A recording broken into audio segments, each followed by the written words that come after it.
اللہ الرحمن الرحیم اللہم صلی علی محمد وعلی آل محمد رب اشرح لی صدری ویسر لی امری واحلل عقدۃ من لسانی یفقہوا قولی۔ السلام علیکم دوستو، میں ہوں ایک عام سا مسلمان فقیر معصوم وارثی۔ دوستو، ہماری اس کلاس سے آپ واقف ہیں، یہ ہماری روحانی تعلیم کا ایک سلسلہ ہے۔ اس سلسلے میں ہم روح کی تعلیم کے حوالے سے، روحانی تعلیم کے حوالے سے گفتگو کرتے ہیں۔ آپ سب جانتے ہیں کہ ہمارا اس دنیا میں زندہ رہنے کا ایک ہی وسیلہ ہے، اور وہ ہے ہماری روح۔ جب تک یہ روح اس کے اندر ہے، اس جسم کے اندر ہے، تو ہم اس دنیا میں چلتے پھرتے، کھاتے پیتے، بولتے اور باقی معاملات میں مصروف رہتے ہیں۔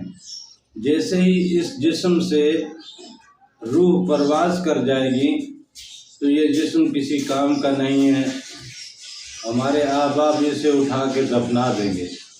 اور یہ چند دنوں میں پھر مٹی کی چیز مٹی میں مل جانی ہے۔ لہذا اس جسم کا اگلی دنیا میں کوئی معاملہ ہے ہی نہیں۔ اگلی دنیا میں جو ہمیں جسم ملتا ہے، ہماری روح کو جو جسم ملتا ہے، وہ ایک الگ جسم ہے، کیونکہ ہر عالم کا اپنا ایک ڈائمنشنز ہے، ہر عالم کی اپنی اپنی مینوفیکچرنگ اسٹریٹجی ہے۔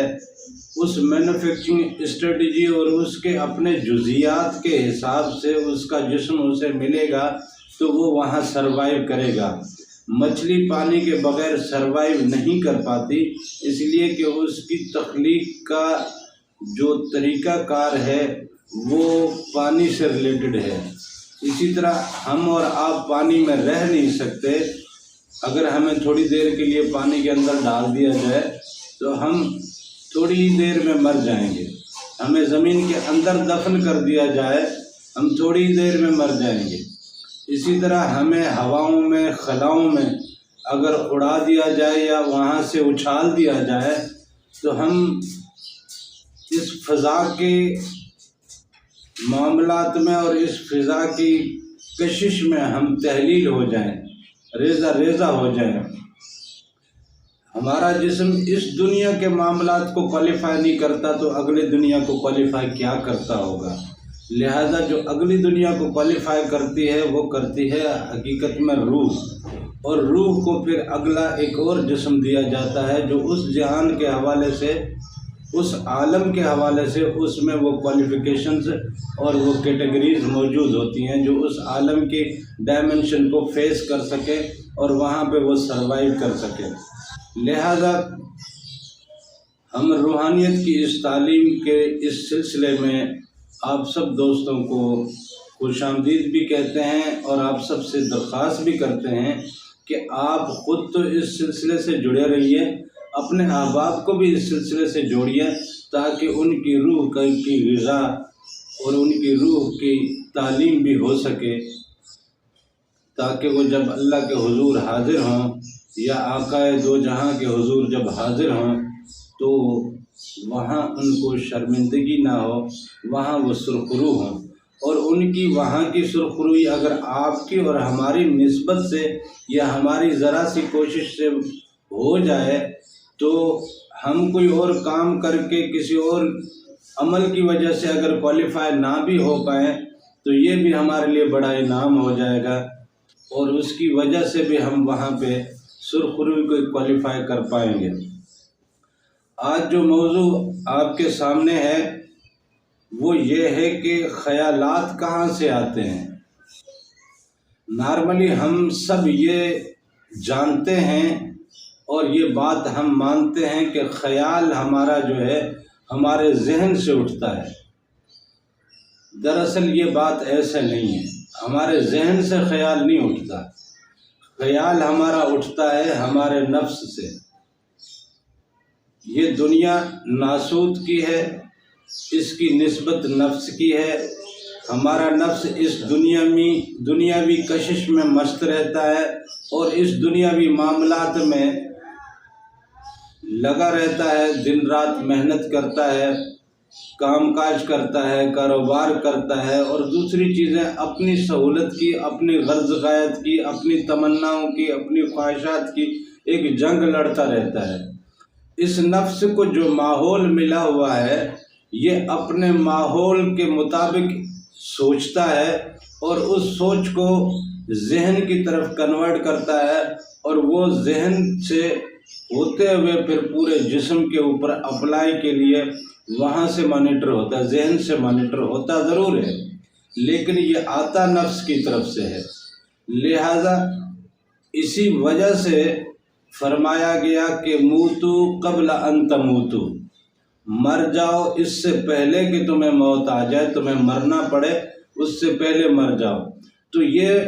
مرنے کا حکم حقیقت میں نفس کے لیے ہے، کیونکہ اللہ تعالیٰ نے بھی کہہ دیا ہے کہ ہر نفس کو موت آنی ہے۔ وہ موت جب اللہ نے ہمارے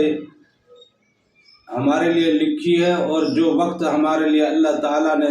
لکھ دیا ہے، اس وقت سے پہلے اگر ہم اپنی کوششوں سے،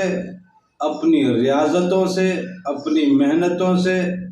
اور اپنے مجاہدے یا مشاہدے سے نفس کی غرض و غایت کو اور اس کی تمناؤں کو اور اس کی ضرورتوں کو، اس کے خیالات کو، اس کی مستی کو اور اس کے پورے وجود کو اگر ہم تہس نہس کر دیتے ہیں اور اس کو فنا کر دیتے ہیں، اس کو جکڑ دیتے ہیں، اس کو قید کر دیتے ہیں، تو دراصل ہم اس طرح اپنے نفس کو مار دیتے ہیں۔ جب ہم اس کو مار دیتے ہیں تو یہ اب دنیا سے کٹ چکا، اب دنیا میں اگر کچھ ہے تو وہ ہماری روح ہے، اور اس کے ساتھ جو باقی اللہ تعالیٰ نے مخلوقات ہمارے اندر تخلیق فرمائی ہیں، جو روح کے ساتھ ایک کولیشن اور کمبینیشن کے ساتھ ہمارے جسم میں کام کرتی ہیں، وہ مخلوق پوری کی پوری عمل میں لگ جاتی ہے، اور وہ تمام مخلوق جو ہے وہ نوری ہے۔ وہ نوری مخلوق جب عمل میں آتی ہے تو وہ نور کی طرف پرواز کرتی ہے، پھر نورانی عالم کی طرف پرواز کرتی ہے۔ یہ روح آئی عالم بالا سے ہے، تو اس کی طلب اور اس کی کوشش بھی عالم بالا کی طرف جانے کی ہے۔ تو یہ جب پہلے سے عالم بالا سے نسبت بنا چکے، یہ جب پہلے سے ہی عالم بالا سے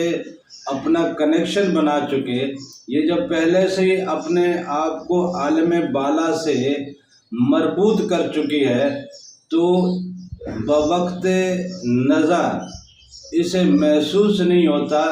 بلکہ اسے یوں لگتا ہے کہ میں ایک قید سے آزاد ہوا، اور وہ خوشی خوشی دوڑتا، اچھلتا کودتا، چھلانگتے مارتا اپنے گھر کی طرف رواں ہوتا ہے، اپنے گھر کی طرف چل پڑتا ہے جیسے کوئی قیدی۔ اسی طرح روح بھی بڑی خوش ہوتی ہے کہ چلو یہاں کی قید سے مجھے آزادی ملی۔ لہذا خیالات ہمارے مزاج، ہمارے انوائرمنٹ، ہمارے نفس کی وجہ سے ہمیں آتے ہیں، وہ ذہن کو ٹرانسفر ہوتے ہیں، اور پھر ذہن سے مانیٹر ہو کے پورے جسم کے اوپر پھر یہ اپلائی ہوتے ہیں، اور جسم اس کے اوپر ایکٹ کرتا ہے۔ تو اس لیے اپنے نفس کو اگر ہم مار کے یا اپنے نفس کو مومن بنا کے، جیسے حضور پاک صلی اللہ علیہ وسلم نے بھی فرمایا کہ یہ میری صحبت میں رہ کے مومن ہو چکا، اگر اپنے نفس کو مومن بنا کے اس کو بھی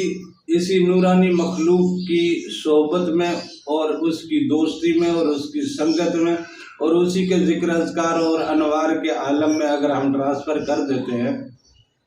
تو ایسے میں پھر ہمیں خیالات بھی وہی آئیں گے جو اللہ کے رحمانی خیالات ہیں، اس کے پیغمبر کے، اس کے حبیب کے اور اس کے احکامات کے مطابق، اور اس کے عشق کے، اس کی محبت کے، اس کی صحبت کے، اور اس کی جناب بیٹھک کے اور اس کے جلسے کے،